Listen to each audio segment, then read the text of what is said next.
خدایارو یاورته. ټول د حقیقت په لټه کې دي.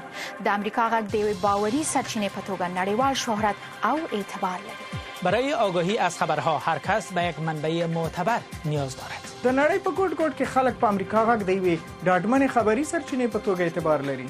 مردم اخبار جامع جهان را می‌خواهند و صدای امریکا آن را در هر بخش فراهم می‌سازد. موثق، معتبر و جامع. دا زموږ رسالت ده.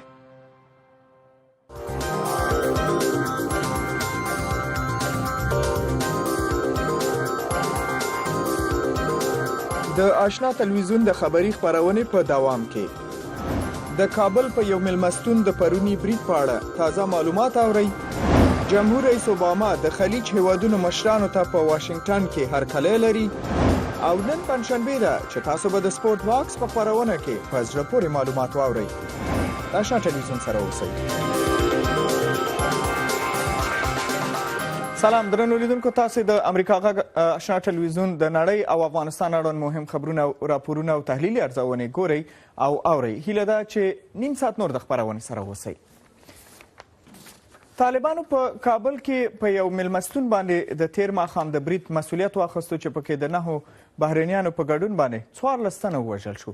د قربانیانو د هویت او وروستیو غبرګونونو په اړه پام وکړئ پوره رپورټ ته.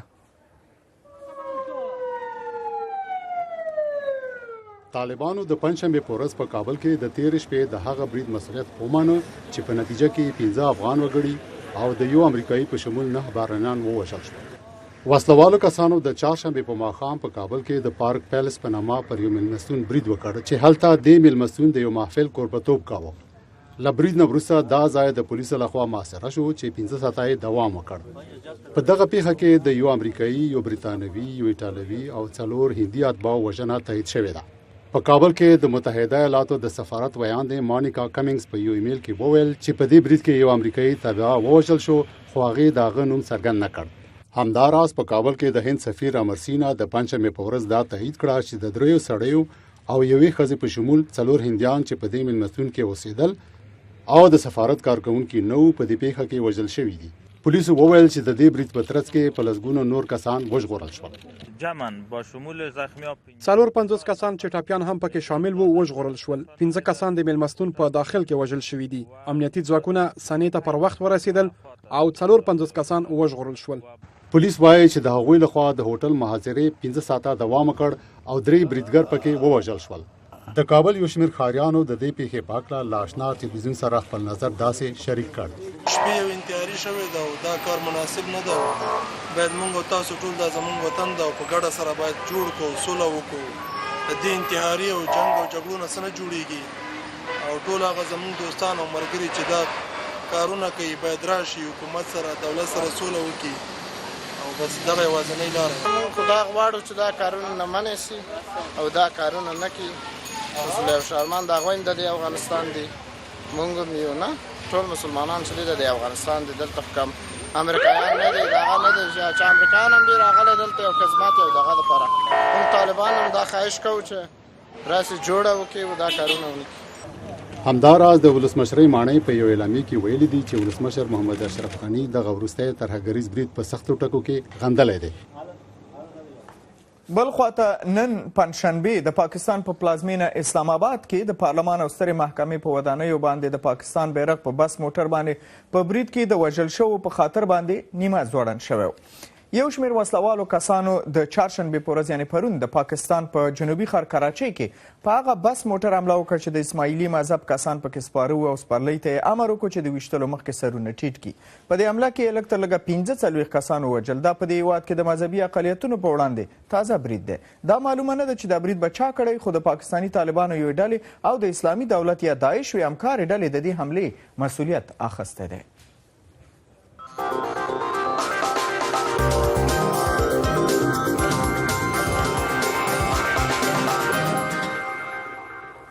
او د متحده ایالاتو جمهور رئیس باراک اوباما نن د خلیج د شپږو عربي هیوادونو د مشرانو او جګپړو چارواکو سره د یوې غونډې کوربتوب کوي.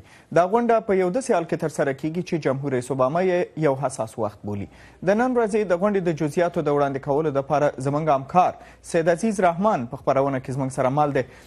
عزیز جان تاسو ته سلام وایم. د دې غونډې هغه اصلي هدف څه شی دی او په کومو موضوعاتو باندې ډیر به نن بحث وشي؟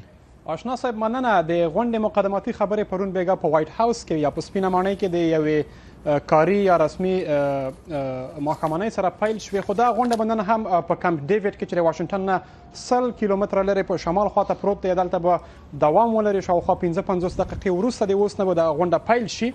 د غونډې اصلي موضوع دا ده چې متحده ایالاتونه غواړي دغو عربي هیوادونو ته دا ډاډ ورکړي چې د ایران سره اټومي موافقه به د دغو هیوادونو امنیت ته کوم خطر نه وي. پرون هم د سپینې ماڼۍ ویان جاش ارنست دا وویل چې جمهور رئیس اوباما په دې باور دی چې یعنی ایران اټومي وسلو ته د نه پرېښودو ښه لاره ډیپلوماسي ده چې هم به د امریکا په ګټه وي او هم به د دغو عربي هیوادونو په ګټه وي. ترڅنګ یې په دې غونډه کې به په یمن کې حالات څېړل کیږي، په عراق کې به وضعیت څېړل کیږي، په سوریه کې او په لیبیا کې. نو د دغه غونډې نور هغه ته به په دغه ریپورټ کې به غوږ ونیسو. د نن ورځې په خبرو کې پر هغو لارو چارو به غور وشي چې متحده ایالاتونه او د هغه د خلیج متحدین یې د سیمه ستونزو لکه په عراق، سوریه، لیبیا او یمن کې جګړه او په هغه سیمه کې د ایران د رول په اړه څنګه همکاري کولی شي. د امریکا د ملي امنیت د مشاور معاون بن رودز الحره تلویزیون ته وویل چې د متحده ایالاتونو لپاره د خلیج د همکاریو له شورا سره امنیتي اړیکې ډیر با ارزښته دي. د ګڼ شمېر ستونزو له امله موږ غواړو چې د خلیج د همکاریو له شورا سره کار وکړو چې د هغوی د خپلمنځي او له متحده ایالاتونو سره د ګډ کار کولو وړتیا وده ومومي. جمهور رئیس اوباما د تیر شپې له ماښامنۍ څخه وړاندې د سعودي عربستان له ولیعهد محمد بن نایف او د پاچا سلمان له زوی محمد بن سلمان چې د سعودي د ولیعهد مرستیال هم دی لیدنه درلوده. متحده ایالاتونه او سعودي عربستان فوق‌العاده ملګرتیا او اړیکې لري چې تاریخ یې له فرانکلین روزولټ او د پاچا فیصل له وخته پیلېږي او موږ په یو ډیر حساس وخت کې د دغو اړیکو ودې ورکولو ته ادامه ورکوو. په دې کتنه کې دواړو خواوو د یمن په اړه هم خبرې وکړې او هیله یې څرګنده کړه چې په هغه هیواد کې د بشري مرستو په موخه اوربند دوام وکړي. سعودي عربستان د عربي هیوادونو د هغه ائتلاف مشري په غاړه لري چې په یمن کې د حوثي یاغیانو پر ضد هوایي بریدونه ترسره کوي. درنو لیدونکو، ټاکل شوی وه چې په دې غونډه کې د سعودي عربستان پاچا سلمان دلته ګډون وکړي، خو رانغی خپل ولیعهد لیږلی دی. ترڅنګ یې د قطر او کویت امیران هم ګډون لري او د بحرین، عمان او د متحده عربي اماراتو جګپوړي چارواکي په دې غونډه کې به ګډون ولري او هلته اوس حاضر دي. اشنا صاحب مننه معلوماتونه. بل خواته د اروپایي ټولنې د بهرنۍ پالیسۍ مشرې فدریکا موګریني نن پنجشنبې د ترکیې په انطالیا ښار کې د ناټو د بهرنیو چارو د وزیرانو په غونډه کې ګډون کړی و. میرمن موګریني د اوکراین د جنجال په اړه باندې خبرې وکړلې او ترڅنګ یې د اروپایي اتحادیې د هغه نظامي عملیاتو دپاره وړاندیزونه وکړل چې د مخې به یې د هغو قاچاقبرانو کښتۍ نیول کیږي او د منځه به وړل کیږي چې د مدیترانې په بحیره کې د لیبیا نه راغلو کښتیګانو نه پناه غوښتونکو دپاره یې استعمالوي. ناټو او اروپایي ټولنه د معلوماتو شریکولو په داسې لارو چارو هم غور کوي چې د مخې یې د هغو قاچاقبرانو د کښتیو په اړه کره استخباراتي معلومات ترلاسه کړي چې د لیبیا د ساحل نه حرکت کوي. ترڅنګ ناټو او اروپایي ټولنه په دې هم د نږدې همکاري کوي چې د اوکراین په ختیځ کې د بحران ختمېدو اړوند د منسک موافقه عملي شي.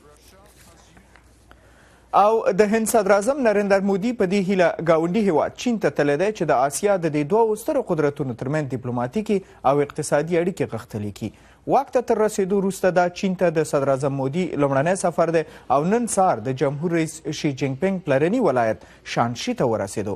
په یو بېساري ډول جمهور رئیس شي جینګ پینګ د خپل میلمه نریندر مودي د هرکلي دپاره شانشي ولایت ته ورځي. دا یو غیر عادي ګام ځکه دی چې د چین ولسمشر د پلازمینې بیجینګ نه بهر په کوم بل ولایت کې د میلمه هرکلی نه کوي. د چین دولتي ورځپاڼې ګلوبل ټایمز لیکلی دي چې دواړه مشران به د 10 میلیارده ډالرو اقتصادي پروتوکولونه لاسلیک کړي. څو میاشتې وړاندې شي جینګ پینګ هند ته سفر کړی او د مودي په پلرني ایالت کې د احمد آباد ښار ته ورغلی. د دواړو مشرانو ترمنځ شخصي اړیکې تودې بلل کیږي.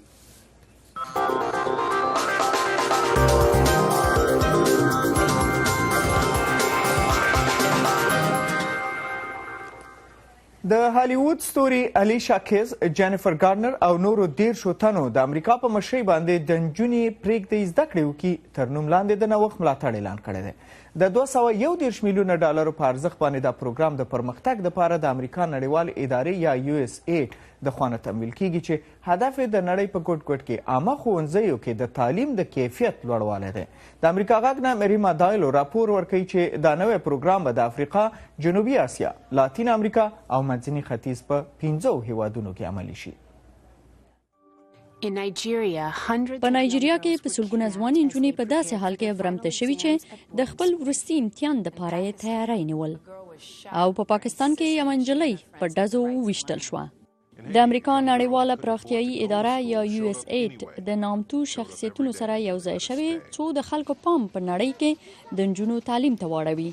کریسټي ولسک په USA کې د نړیوالو ښوونیزو پروګرام سلاکاره ده.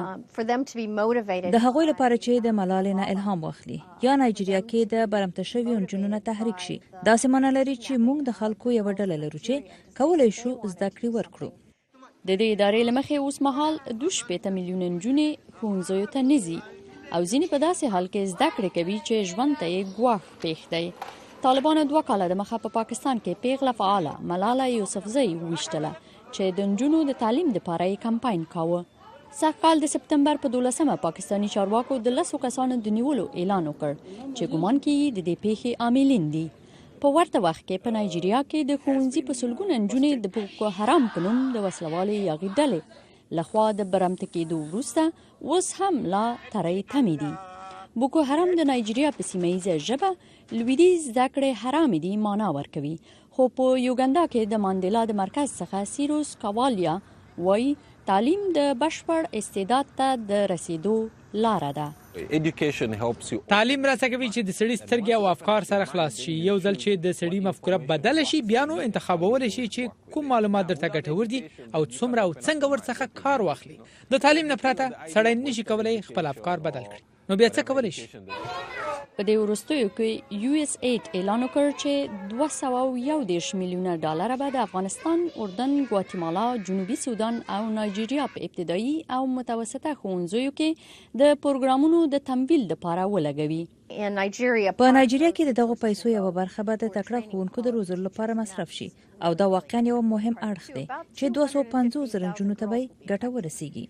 په داسې حال کې چې ښوونځي ته د ماشومانو شاملېدو په برخه کې ډیر پرمختګ شوی، د نړیوال بانک یو وروستی راپور ښیي چې یو شمېر هیوادونو کې په 2م او 3م ټولګي کې د زده کوونکو تقریبا 80% د لیکنې یوه برخه نشي لوستلی. کریسټي ولسک وایي USA د یو نوي سیستم په کارولو د زده کوونکو سره مرسته کوي. زه پاکستان ته تللی وم. هلته مې ولیدل چې ماشومان په 11 دقیقو په اوږدو کې یوه ګړندي ازموینه ورکوي چې د هغوی فصاحت، د ټکیو د پیژندنې وړتیا، د هغوی نوم او تلفظ کول څېړل کیږي. هغه وایي USA ډېره هڅه کوي چې ښوونکي وروزي څو ډاډمن شي چې ماشومان یوازې شیان حافظې ته نه سپاري بلکې هر هغه څه چې زده کوي دقیقه پرې پوهیږي. برېښنا عمر خیل د امریکا غږ آشنا تلویزیون، واشنگټن.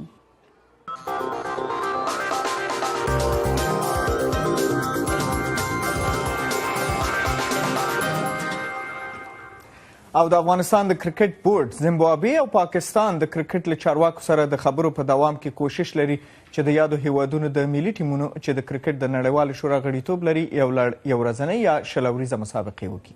دا چې دا هڅې یې چیرته ورسېدلې او دا سیالۍ به څومره د افغانستان د کرکټ د پیاوړتیا او مسلکیتوب سبب شي، د دې پنجشنبې د سپورت باکس مهمه موضوع ده چې اوس به یې په ګډه وګورو.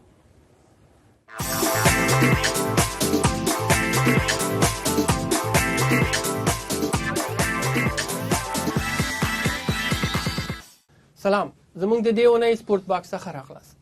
بر شما هم سلام تقدیم میدم.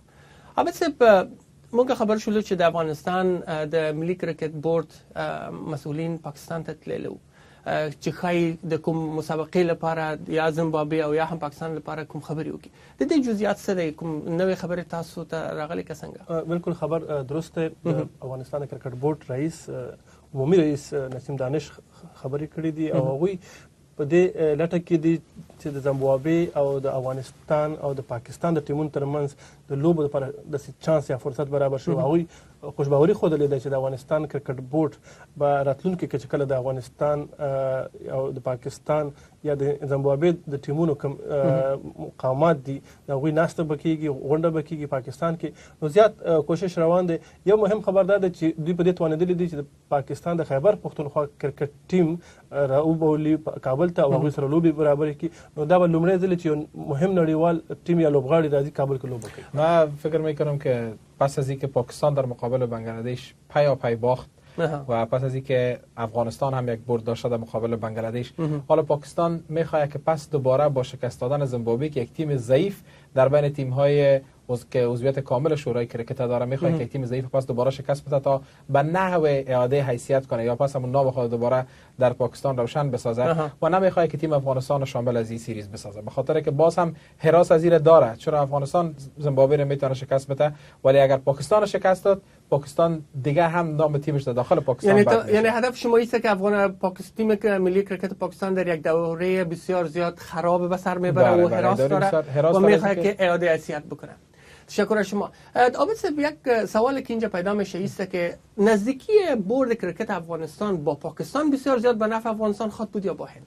در ښه سوال دی او افغانستان همیشه په دغه دوو کښتو کې د سور حالت سره مخ ده چې څوک زیات نزدیکي که پاکستان ته ځي نو سوال دا پیدا کېږي چې هند به خو که دا خبره دوی داسې استفاده کړي چې د هند کوم امکانات دي ځکه چې هند لرې ورته د تګ راتګ مشکل دی او هغوی دخوا هم ورته هغه قسم ته صحیح عکس العمل اوسه پورې نه دی راغلی. د ولسمشر اشرف غني په سفر کې هم د کرکټ خبرې یادې شوي دي، خو اوسه پورې د هغې خبرونه د کرکټ بورډ خلکو ته نه دي وړاندې کړي چې نتیجهش معلوم نشته که چی بوده. فقط دومره یاد شوي دي چې هغوی تللي دي او ولسمشر ورته د کرکټ کوم ډالۍ وړاندې کړې ده او هغوی مننه هم کړې ده، خو دا نه پوهېږو چې څه ژمنه شوي ده اوسه پورې نه. من یک چیز می‌خواستم اضافه کنم. پس از اینکه تیم سریلانکا در پاکستان مورد حمله قرار گرفت، تیم‌های بین‌المللی از رفتن به پاکستان و از اجرای مسابقه در کشور فرصت بسیار خوبی برای پاکستانی است. اینا حراس دارن و هند به می خاطر که تمام تیم بازیکن‌های بین‌المللی همین اکنون در یک لیگ داخلی هند بازی میکنن، به او خاطر زیاد به افغانستان علاقمندی خاص نداره برای کرکت افغانستان، ولی پاکستان به خاطر از این علاقمندی داره که به دنیا نشان بده که کشور ما صلح‌آمیز است و میتونه کشور دیگر بازیکنان خارجی بیاد کشور ما بازی بکنه. تیم افغانستان و تیم زیمبابوه که بعد بسیار وقت یک تیم بین المللی دیگه است که وارد پاکستان خواهد شد، این به نحوی میخواد نشان بده که کشور ما آرام است، بیاین بازی بکنه. یک سوال آخر، قرار است که تیم ملی کرکت افغانستان با اسکاتلند بازی بکنه. آخرین ها که آیا اعضای تیم اعلام شدن نشدن، آمادگی تیم ملی کرکت در قبال با کپتان نو چگونه شما ارزیابی میکنید؟ تیم اعلان شوی دی، تغییرات راغلي دي، افسر زازي په ځای شهزاد محمدي راغلی دی چې یو ورځنی لوبغاړی په ټیسټ لوبه کې اخیستی دی، د ټیسټ لوبغاړی بیا په ورځنی لوبه کې اخیستی دی. دا هم یو سوال دی په انتخاب باندې. خو اصغر ثانګزی د ټیسټ لوبې لوبغاړی دی، احمد شاه زرمتي راغلی دی، شبیر نوري راغلی دی. نو دا تغییرات ښه دي. اسکاټلند موږ تېره لوبه هم ګټلې او یو فشار هم د نړیوال جام نه پاتې دی. نو زیات احتمال دی په جون کې چې دغه لوبه کیږي په خپله په اسکاټلند کې افغانستان لپاره ښه فرصت دی. یک چیز باید فراموش نکنیم که زمانی که تیم افغانستان تیم اسکاتلند در رقابت‌های بین‌المللی در جام جهانی شکست داد، در وقت شاپور زدران هم در تیم بود، دولت زدران هم در تیم بود، حمید حسن هم در تیم بود، ولی فعلا تیمی که اعلان شده در این شاپور زدران است، نه حمید حسن است، نه دولت زدران است. چگونه پیش بینی می‌کنید؟ یگانه پس بالر که ما در این تیم داریم میرویس اشرف است. یعنی شما قدر زیاد امیدوار نیستید؟ ما امیدوار نیستم که تیم افغانستان زیاد ځوانان لوبغاړي اخیستی دي د باندې تغییر ولی بالاخره تیم نو باید نتیجه بده. تیم پاکستان هم یک چیز رو تجربه کردن و نتیجه خوبی هم نگرفتن. بازیکن‌های 90 در تیم شامل اسکاتلند که اسکاتلند سره لوبه کول هم یو غټ کار دی بدون شک. ولی در داخل اسکاتلند است و بازم بازیکن‌های جوان بیشتر است، تعدادشون زیادتر است. من فکر نمی‌کنم افغانستان امتحان دی از غسان وجود پر هم. تشکر از اردوی شما. با امید از اینکه تیم افغانستان هم آنچنانی که تیم پاکستان با استفاده از بازیکن‌های نو در مقابل بنگلادش این تجربه خراب انجام داد، تیم افغانستان به او سرنوشت دچار نشه. در نو لیدونکو دا زموږ د دې اونۍ خپرونه. تا هفته بعد خدا نگهدار.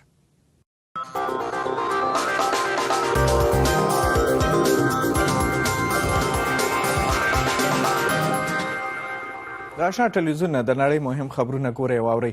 د نظر غوښتنې هغه سروې چې د عرب امریکن انسټیټیوټ د خوا نه خپره شوې ده څرګندوي چې په امریکایانو کې ورځ تر بلې د عربانو او مسلمانانو خلاف منفي نظریات ډیریږي. د دغه ذهنیت سره د مقابلې دپاره په نیویارک کې د نړیوالو فلمونو او تلویزیون ستوري د تنزیه پروګرامونو نه کار اخلي چې په امریکا کې د مسلمانانو خلاف د منفي نظریاتو د ختمولو سره مرسته وکړي. پام وکړئ پوره ریپورت ته.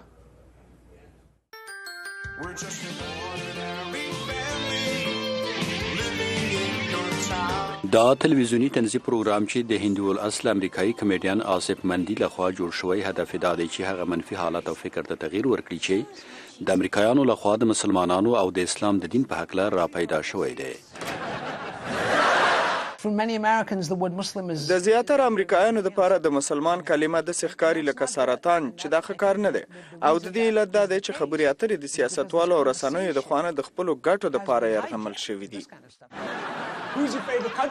دا 15 دقیقې پروګرام چې په کمیډي ډول سره جوړ شوی د هالووین یا د مړو د شپې په پروګرام کې ښودل کیږي چې د ځینو په نظر ټول مسلمانان ترهګر دي. پلاره زه نه پوهېږم چې دا به دومره ډارونکي وي. ته په چادري کې اروایې نو څه شی به خلک له دې نه زیات وډارې؟ دا یو ډول تبعیض آمیزه ښکاري. پلاره ته په دې متیقن یې چې کور د تروریستانو د یوه کمپ په شکل سره تزیین او جوړ کړو او آیا دا یوه ښه مفکوره ده؟ د څه شي امکان شته چې غلط شي؟ مندي وایي هغه غواړي چې خلک په خندا او اشارې سره ځینې نیمګړتیاوو او تعصبونو ته متوجه کاندي لکه د مسلمانانو پر ضد روحیه او داسې نور. اوس دا د فیسبوک یو واقعي پوسټر دی چې د تینیسي د ایالت د یوه واقعي سیاستوال د خوا نه پوسټ شوی او دا څومره قدرت لري. ای زما خدایه دا څومره غلط دی. اوس یې تاسې زده کوئ. لیلان لیسالي د پروګرام پروډیوسره یا تولید کوونکې ده. هغه وایي مونږ غواړو چې عامو خلکو ته خبر ورسیږي. هغه خلک چې دوزړه دي ترڅو دې ته ورته شیان وګوري. خلک ویره لري هغه څوک چې ښایي فکر کوي چې په واقعیت کې دا رنګ نه وي خو بیا هم لیواله دي چې وی ګوري. جین آلیسبورګ په امریکا کې د فلم، تیاتر او تلویزیون ډایرکټره ده. هغه وایي پوښتنه دا ده چې آیا دا پروګرام به د عامو خلکو احساس د مسلمانانو په هکله تبدیل کړای شي؟ زه فکر کوم چې دا ډېر هوښیاره کار دی. زه فکر کوم چې که چیرې داسې خپرونې چې جنجالي وي پیل شي نو دغه خبرې اترې به پیل کړي او زه دا فکر کوم چې آصف مندي هم دغه کار کوي. د دغو څلورو قسطونو تنظیم پروګرام موضوعات د څېړنو د هغو غونډو په اساس انتخاب شوي دي چې د مسلمانانو د مدني حقوقو مخکښو ډلو د امریکایي مسلمانانو سره درلود دی. غورځنګ د امریکا غږ آشنا تلویزیون، واشنګټن.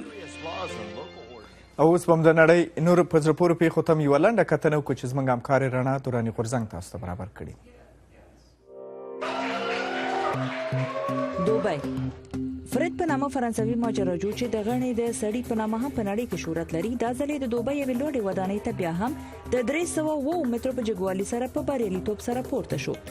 هغه سره په دې 90 دقیقو سفر کې هیڅ ډول محافظتي سامانالات هم نه وو، فقط تباشیر او د سکاچ ټیپ نه به ودانۍ پورې د لاسونو د نهرولو لپاره استفاده کوله. هغه څو ځلې د نړۍ په مختلفو هیوادونو کې لوړ ودانیو ته ختلې دي چې بیا په 2011 کال کې د دوبۍ د خلیفه برج سره د 828 مترو په جګوالي سره وخوت او په دې ډول سره د نړۍ د کار ټیم کړ. ځینې هیوادونو کې ودانیو ته ختل منع دي او فرید څو ځلې پولیسو لخوا توقیف شوی هم دی چې بیا وروسته په ضمانت بیرته خوشی شوی دی.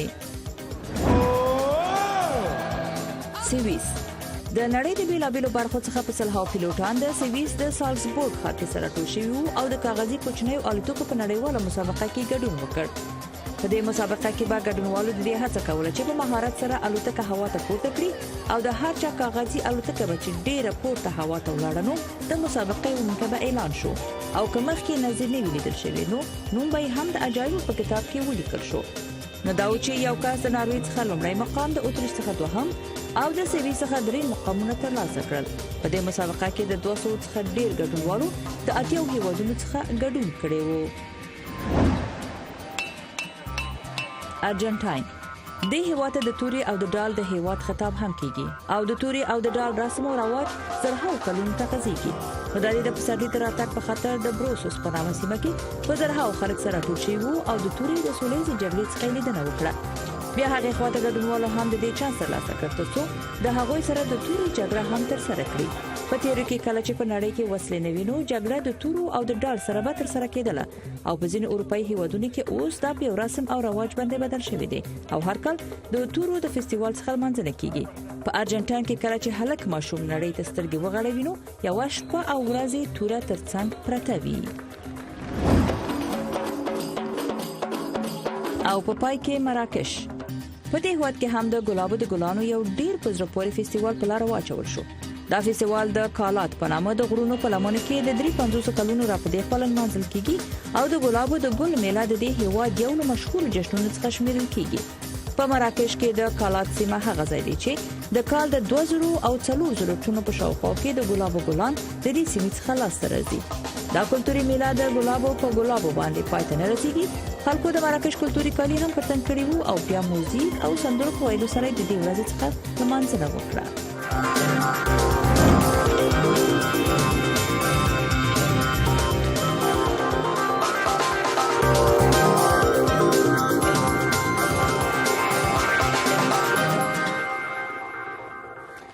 او ټولنیزې رسنۍ په ځانګړې توګه فیسبوک کې ډیر شمیر خلک فعال ښکاري او د افغانستان او نړیوالو ځینو مسایلو ته دومره پاملرنه کوي چې لوی بحثونه ترې جوړیږي. دا چې په دې اونۍ کې به زیات په کومو مسایلو تبصرې شوي اوسي په اړه یې د خپل همکار داود صدیقي نه اورو چې په ټولنیزو رسنیو نظر اچولی دی. صدیقي صاحب مهرباني وکړئ. سلام تاسو ته اشنا صاحب، سلام ټول لیدونکو ته. بلې دا اونۍ بېلابېلو سیاسي او ټولنیزو پیښو د افغانانو پاملرنه په ټولنیزو رسنیو کې ځان ته اړولې وه، خو په سر کې تر ډیر انتظار، هڅو، پوځي عملیاتو او خبرو وروسته د 21 تښتول شویو مسافرو څخه 19 تنه خوشي شول. خو په ټولنیزو رسنیو کې بحث هغه مهال تود شو چې ولسمشر غني په یو خبري ناسته کې وویل چې د دغو 19 تنو هیوادوالو د خلاصون په بدل کې نه چاته پیسې ورکول شوي دي او نه هم هغه څوک تبادله شوي دي چې د افغانستان په محاکمو کې جرم ثابت شوی وي.